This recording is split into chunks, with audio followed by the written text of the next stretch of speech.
નમસ્તે ખેડૂત મિત્રો. ખેડૂત માહિતી કેન્દ્ર ચેનલમાં આપનું હાર્દિક સ્વાગત છે. ખેડૂત મિત્રો, આજે આપણે જોવાના છે વરસાદને લઈને નવી આગાહી. ગુજરાતમાં આવનારા 5 દિવસ ભારેથી અતિભારે વરસાદની આગાહી કરવામાં આવી છે. ત્યારે દક્ષિણ અને ઉત્તર ગુજરાત તરફ સાયક્લોન સર્ક્યુલેશન સક્રિય થયું છે. તેથી રાજ્યમાં ધોધમાર વરસાદ પડી શકે છે. તો જૂન મહિનામાં સરેરાશ 4 ઇંચ જેટલો વરસાદ વરસી ચૂક્યો છે. જ્યારે 2 દિવસ સાર્વત્રિક વરસાદની આગાહી છે. તો અંબાલાલ પટેલે પણ નવી આગાહી કરી છે. તે મુજબ સાયક્લોન સર્ક્યુલેશન અને લો પ્રેશરના કારણે જુલાઈમાં અતિભારે વરસાદની આગાહી છે. 5 થી 12 જુલાઈ સુધીમાં ભારે વરસાદ વરસી શકે છે. મોદી સરકારની મોટી જાહેરાત. સરકારે ખેડૂતો માટે મોટી જાહેરાત કરી છે. સરકાર ખરીફ વાવણી નિમિત્તે ખેડૂતોને ખાતર પર મોટી સબસિડી આપશે.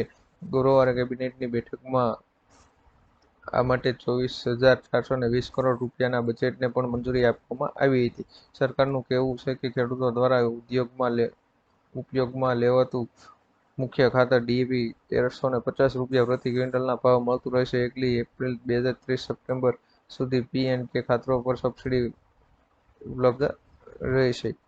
ખેડૂતોનું પાક ધિરાણ વ્યાજ માફ. ગુજરાતના દરેક ખેડૂતો માટે પાક ધિરાણ લોન અને પાક ધિરાણ વ્યાજને લઈને મહત્વના સમાચાર. ખેડૂતોને લીધેલી લોનની નવા જૂની કરવા ખેડૂતો પાસેથી કેશ પેમેન્ટ મંગાવવાને બદલે ડાયરેક્ટ બેંકમાંથી ઓટો રિન્યુ કરી આપવામાં આવે તેવી માંગ ખેડૂતો દ્વારા કરવામાં આવી છે. તેમજ ખેડૂતોનું પાક ધિરાણ વ્યાજ માફ કરવામાં આવશે એવી માંગ ખેડૂતો કરી રહ્યા છે. જ્યારે ખેડૂતો બેંકના લોનના પૈસા ભરવા માટે બહારથી વ્યાજમાં પૈસા લાવીને વ્યાજના પૈસા ભરે છે. જેથી ખેડૂતોને ઓટો રિન્યુ સુવિધા આપીને ખેડૂતોને થોડી રાહત આપવામાં આવે તેવી માંગ કરી રહ્યા છે. રાશન કાર્ડ ધારકો માટે સૌથી મોટા સમાચાર. ગુજરાતના રેશન કાર્ડ ધારકો માટે સરકારે સારો નિર્ણય લીધો છે.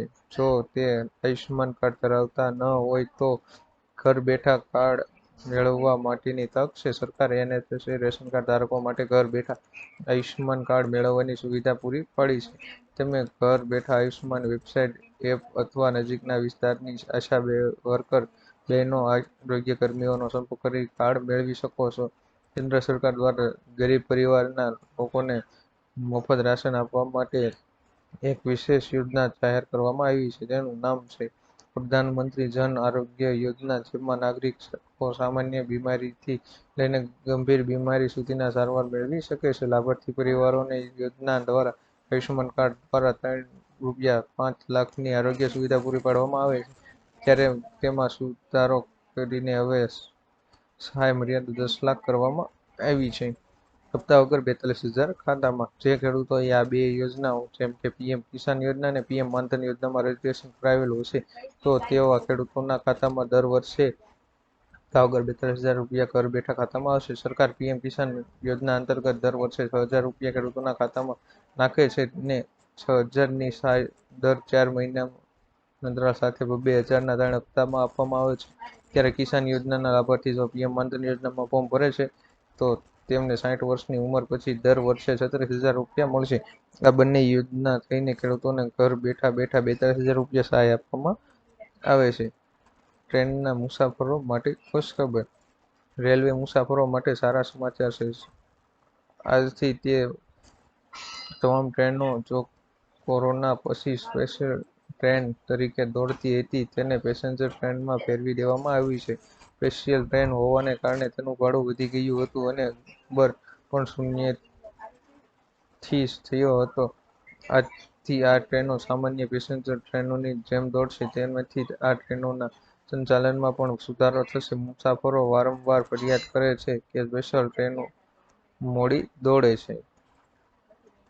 આજના સૌથી મોટા ખેડૂત સમાચાર. અમરેલી જિલ્લામાં મોટાભાગના ખેડૂતો દ્વારા કપાસ, મગફળી, સોયાબીન, ઘઉં, ચણા તેમજ તલ, સફેદ અને કાળા તલનું વાવેતર કરવામાં આવ્યું હતું. સાવરકુંડલા યાર્ડમાં મોટી મગફળીની ₹1,251 ભાવ રહ્યો હતો. સાવરકુંડલા માર્કેટ યાર્ડમાં કપાસનો ભાવ ₹1,351થી લઈને ₹1,641 સુધીનો નોંધાયો હતો અને કપાસની 1,275 મણની આવક નોંધાઈ હતી. સાવરકુંડલા યાર્ડમાં ચણાની હરાજી કરવામાં આવી હતી. ચણાનો ભાવ 1060 રૂપિયાથી લઈને 1350 રૂપિયા બોલાયા હતો. ખેડૂતો માટે નવી સહાય યોજના. રાજ્ય સરકાર દ્વારા અમલમાં મુકાયેલી નવી યોજનાની માહિતી આપવા કૃષિ મંત્રી રાઘવજીભાઈ પટેલે જણાવ્યું હતું કે રાજ્યના દરેક નાગરિકોને રાસાયણિક ખાતર તેમજ જંતુનાશક દવા ઉપયોગ કાર્ય વિના ઉત્પાદિત કરેલા શાકભાજી પાકો સરળતાથી મળી રહે તે માટે શાકભાજી પાકોમાં પ્રાકૃતિક કૃષિને પ્રોત્સાહન આપવાની યોજના અમલમાં મૂકવામાં આવી છે. આ યોજના હેઠળ શાકભાજીની ખેતી પ્રાકૃતિક ખેતી પદ્ધતિ કરવામાં તો હોય તેવા ખેડૂતોને બિયારણ, પ્રાકૃતિક ઇનપુટ, ખેતી ખર્ચ તથા શાકભાજીની પ્રાકૃતિક ખેતીનું પ્રોત્સાહન મળે તે માટે રૂ. 20,000 પ્રતિ હેક્ટર સહાય આપવામાં આવે છે. આ યોજના અમલીકરણ માટે રાજ્ય સરકાર દ્વારા અંદાજપત્રમાં 1,000 લાખની રકમ ફાળવવામાં આવી છે. મકાન બનાવવા મળશે સહાય. પંડિત દીનદયાળ ઉપાધ્યાય આવાસ યોજના હેઠળ તમને 1,20,000 રૂપિયાની સહાય આપવામાં આવે છે. તેમાં પહેલો હપ્તો 60,000, બીજો હપ્તો 40,000 અને ત્રીજો હપ્તો 20,000 રૂપિયાનો આપવામાં આવે છે. તેમાં તમારે ઓનલાઈન અથવા તો ઓફલાઈન ફોર્મ ભરવાની સબમિટ કરવાનું રહેશે. 1 થી 2 મહિનામાં તમે કરેલી અરજી પાસ થઈ જશે. જેમને જે એકાઉન્ટ નંબર આપ્યો હશે તેમાં હપ્તા મળવાનું શરૂ થઈ જશે. ડુંગળીની આવકમાં ઘટાડો. ડુંગળીના ભાવમાં ફરી એકવાર વધારો નોંધાયો છે.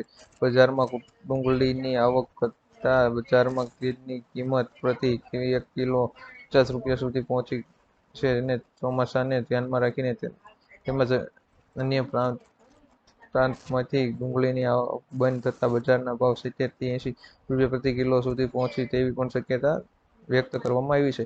ખેડૂત મિત્રો, અવનવા વિડીયો જોવા માટે અમારી ચેનલ ખેડૂત માહિતી કેન્દ્ર ચેનલને સબસ્ક્રાઇબ કરો, શેર કરો અને લાઇક કરો કે આપ સુધી મારા અવનવા વિડીયો પહોંચતા રહે.